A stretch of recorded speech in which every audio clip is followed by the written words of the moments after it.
A leading UK cheddar cheese supplier has been fined £1.5 million for poisoning salmon and trout and leaving Cornwall locals with the foul stench of pollution.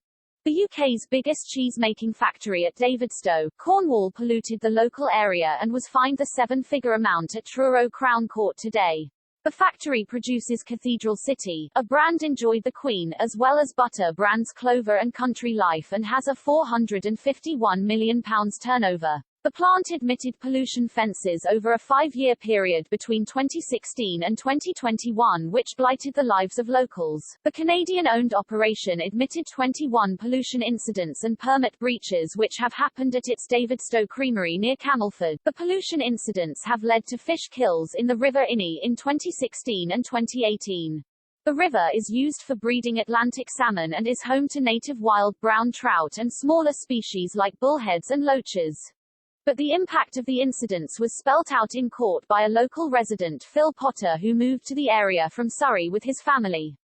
Prosecutor for the Environment Agency, Richard Banwell, told the judge that since 2017 they had suffered from the horrendous smells and more from the factory. They live a quarter of a mile from the plant and said the eggy fish smells meant they were unable to enjoy their garden and they had to shut windows. But he said the bad stink got worse and was even more horrendous, leaving them with headaches and vision problems.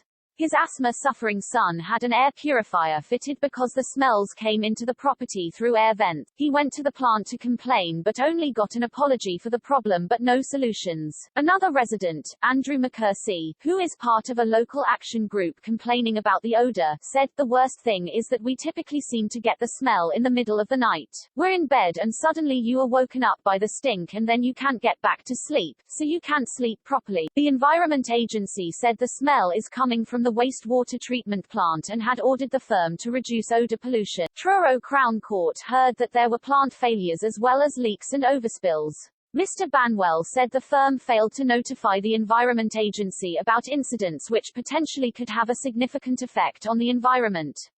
Judge Simon Carr intervened and said the Environment Agency does not have the resources to police but can respond, and notification was critical. 11 charges relate to contravening environmental permits with discharges of waste into the River Inny between December 2015 and January 2021.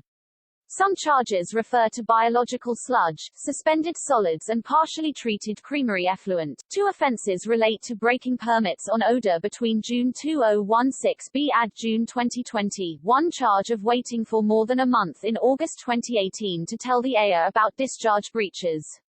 And another count said the firm allowed discharges in August 2016 to such an extent so as to cause the waters to be poisonous or injurious to fish or the spawn of food or fish. The firm has previously apologized to the AIA, the court and to the public who have been affected. The company said the offences arose after commissioning new processes unique in the UK. It said, nonetheless, during the commissioning of the new processes, pollution was caused to the local river, the Upper River Inny, and our neighbours experienced unacceptable levels of odour pollution. It said it had undertaken a significant amount of work to rectify the historic issues to which the prosecution relates.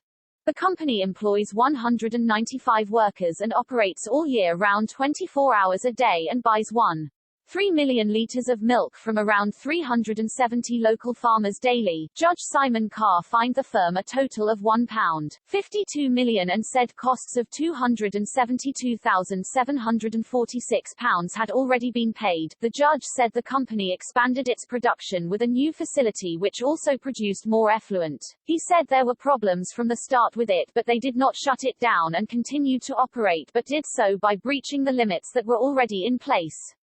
He said the smells and odors from the plant blighted the lives of local residents who were worried about the effects on their health and quality of life. Judge Carr said there were senior and middle management failures and a culture of bullying and intimidation at the wastewater facility.